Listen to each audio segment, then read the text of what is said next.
Service in the Twin Cities has issued a severe thunderstorm warning for central Stearns County until 5:30 p.m. At 4:55 p.m., a severe thunderstorm was located 8 miles south of Freeport, or 25 miles west of St. Cloud, moving east at 40 miles per hour.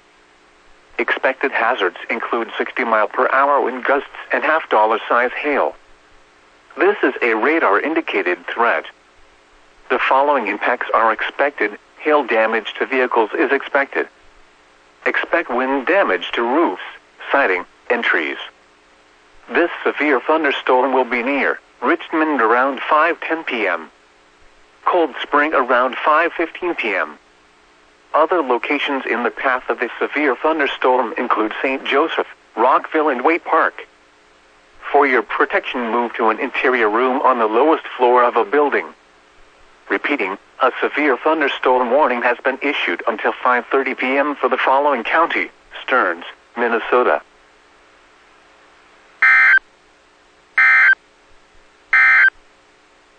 The National Weather Service in the Twin